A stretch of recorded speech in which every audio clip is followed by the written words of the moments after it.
কঠোর পরিশ্রম, ঘাম, শ্রম সবই একটাই স্বপ্নের জন্য, ন্যায্য দামে ফসল বিক্রি। এ ব্যাপারে কৃষকরা আজও অনেক চ্যালেঞ্জের মুখোমুখি হচ্ছে।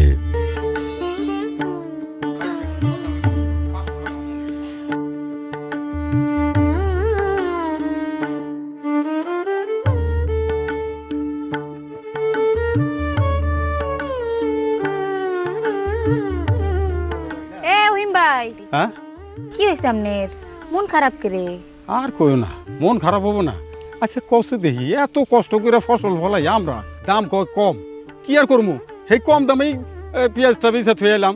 আচ্ছা আমরা কৃষকরা কেমনে চলবো কষে দেখি?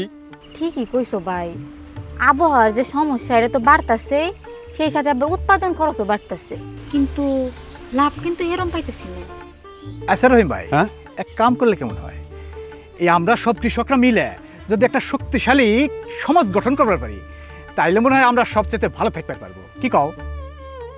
কথাটা কিন্তু মন্দ কও নাই, হ্যাঁ, খুব ভালো কথা কইছাও।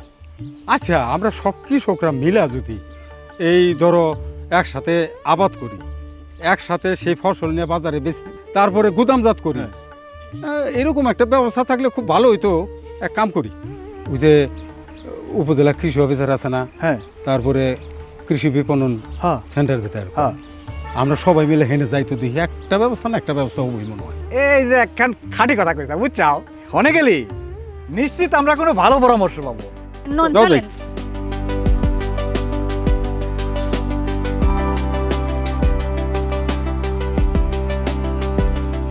আসসালামু আলাইকুম স্যার। স্যার উনি হচ্ছেন আমাদের রহিম ভাই, আমাদের এসএসসিপি প্রকল্পের প্রোডিউসার অর্গানাইজেশন সম্পর্কে জানতে এসেছে। আপনারা খুব ভালো সময় এসেছেন। সরকার এবং এসএসসিপি রেঞ্জ প্রকল্প কৃষকদের সংগঠিত করতে প্রোডিউসার অর্গানাইজেশন পিও গঠনের কাজ করছে। পিও মানে একদল কৃষক একসাথে উৎপাদন করবে, প্রক্রিয়াজাত করবে এবং বাজারে ন্যায্য মূল্যে বিক্রি করবে। আফা, এই পিও করলে কি হাসা হাসায় আমরা আঙ্গর সকল সমস্যার সমাধান করবার পারবো? অবশ্যই পারবেন।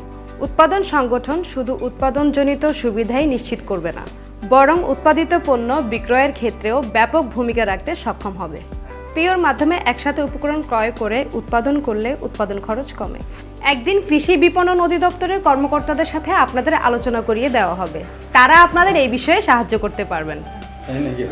তাহলে তো ভালোই হইতেছে। জি, প্রথমেই আপনাদেরকে ন্যূনতম 30 জন সদস্য নিয়ে পিও গঠন করতে হবে। 18 থেকে 50 বছরের আগ্রহী কৃষকরা সদস্য হতে পারবেন। এক্ষেত্রে যারা নিয়মিত কৃষিকাজ করেন তাদের অগ্রাধিকার দেওয়া হবে। আমরা তাহলে এখন থেকে প্রিয় গঠনের প্রস্তুতি নিব। জি, পিওর সবচেয়ে বড় শক্তি হচ্ছে একসাথে আবাদ করা, যাকে বলে গ্রুপ ফার্মিং। এক্ষেত্রে কৃষক সদস্যরা বিনিয়োগ ও উপকরণ ক্রয় করবে। গ্রুপ ফার্মিং এর সুবিধাগুলো হলো জমি প্রস্তুত একসাথে, ট্রাক্টরের খরচ ভাগাভাগি, বীজ সার একসাথে কিনলে পাইকারি দাম, রোগবালাই ব্যবস্থাপনা, সময় উপযোগী কারিগরি যন্ত্র ব্যবহার করা যায়, উৎপাদন বেশি, খরচ কম। এবার আসি প্রক্রিয়াজাতকরণ বা ভ্যালু অ্যাডিশনে।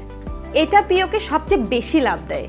এই ক্ষেত্রে প্রক্রিয়াজাতকারীরা উৎপাদিত পণ্যের বহুমুখী ব্যবহারের মাধ্যমে ভ্যালু অ্যাডেড পণ্য উৎপাদন করে, যেমন সূর্যমুখীর বীজ থেকে তেল, মরিচ থেকে শুকনা মরিচ, শুকনা মরিচ থেকে গুঁড়ো মরিচ, তিল থেকে তেল, মধু থেকে বোতলজাত মধু, টমেটো থেকে সস বা কেচাপ। পিওর সবচেয়ে বড় খাত বাজারজাতকরণ।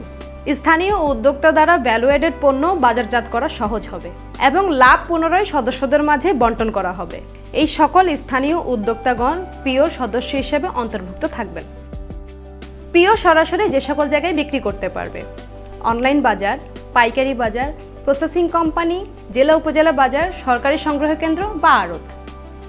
পিওর শক্তিতে মধ্যস্থভোগীদের দৌরত্ব কমে, পণ্যর দাম বাড়ে, কৃষকের মুনাফা বাড়ে। কৃষি বিপণন অধিদপ্তরের কর্মকর্তার কাছ থেকে উৎপাদন সংগঠনের মাধ্যমে পণ্য বাজারজাতকরণ কিভাবে সহজ করতে হয় সেই সম্বন্ধে জানি। কৃষি বিপণন অধিদপ্তর যাতে করে কৃষকরা তাদের ন্যায্য দাম পায় তার জন্য চেষ্টা চালিয়ে যাচ্ছে, এবং এক্ষেত্রে একটি উপায় আমরা বলে দিতে পারি যে উৎপাদন সংগঠন বা প্রোডিউসার অর্গানাইজেশন। এই উৎপাদন সংগঠনের মাধ্যমে যদি কৃষকরা তাদের পণ্য উৎপাদন করে এবং বিক্রি করে, তাহলে এক্ষেত্রে যখন বিক্রি করবে তারা তখন বিশেষ করে দর কষাকষির একটি ক্ষমতা তাদের মধ্যে অর্জিত হয়েছে। আরেকটি ক্ষেত্রে উৎপাদনের ক্ষেত্রেও মার্কেট কখন কোনটা চায়, এটা কিন্তু আমরা এই কৃষি বিপণন অধিদপ্তরের মাধ্যমে এই প্রডিউসার অর্গানাইজেশনের সদস্যদেরকে আমরা বোঝাতে চেষ্টা করি। এবং এর ফলে হয় কি, তারা সঠিক পণ্য উৎপাদন করে, তারা যেমন ক্রেতার চাহিদা বোঝে এবং তারা অনায়াসে কিন্তু পণ্যটা ন্যায্য দামেও বিক্রি করতে পারে। কৃষক যদি বাঁচে তাহলে বাংলাদেশের মানুষ আমরা বাঁচবো। অতএব কৃষককে বাঁচানো আমাদের একান্ত আবশ্যক একটি দায়িত্ব। পিও থেকে লাভ হবে দুইভাবে।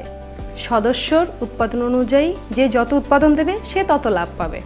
শেয়ার বা ইকুইটি অনুযায়ী, এখানে ইকুইটি মানে সবাই শেয়ারের ভিত্তিতে লাভ পাবে। সব লেনদেন লিখিত থাকা, মোবাইল ব্যাংকিং বা ব্যাংকের মাধ্যমে টাকা দেওয়া, প্রতি মাসে বা প্রতি মৌসুমে লাভ ভাগ করা, সদস্যর ভোটে সিদ্ধান্ত গ্রহণ। তাইলে তো এখানে কোনো ঠকাঠকির ব্যাপার নাই, সবাই যার যার মতো সমান সমান অংশ ভাগ পাবো, তাই না ভা? ঠিক তাই। পিও মানে সমন্বিত উদ্যোগ, সমন্বিত বিনিয়োগ, সমন্বিত আয়, সমন্বিত উন্নয়ন তথা কৃষি জমির সার্বিক ব্যবহার। প্রডিউসার অর্গানাইজেশন গঠনের মাধ্যমে সূর্যমুখী চাষ করে পটুয়াখালী ও রাজবাড়ীর কৃষকরা লাভবান হয়েছে। কৃষকরা বীজ থেকে তেল উৎপাদন করেছে, সেই তেল বোতলজাত করে অনেক বেশি লাভ পেয়েছে। জামালপুর ও রাজবাড়ীর কৃষকরা তিল উৎপাদন করে সফলতা পেয়েছে, তাদের উৎপাদিত তিল চীনে রপ্তানি পর্যন্ত হয়েছে। একই সাথে দিনাজপুরের কৃষকরা হলুদ চাষ করে ইতিমধ্যে সফলতা দেখিয়েছেন। কুড়িগ্রাম ও বগুড়ার কৃষকরা মরিচ চাষ করে সফলতা পেয়েছে। মরিচের গুঁড়া প্যাকেট করে বিক্রি করে তাদের আয় দ্বিগুণ হয়েছে। প্রডিউসার অর্গানাইজেশন শুধু কৃষকদের লাভ বাড়ায় না, তাদের রূপান্তরিত করে ক্ষুদ্র কৃষক থেকে গ্রুপ উদ্যোক্তায়। এটি এসএসিপি রেঞ্জ প্রকল্পের সবচেয়ে বড় সাফল্য। একসাথে আবাদ, একসাথে প্রক্রিয়াজাত, একসাথে বাজার, এটাই টেকসই প্রডিউসার অর্গানাইজেশন পিও মডেল। মাঠ থেকে বাজার, কৃষকের হাতেই কৃষকের ন্যায্য মূল্য।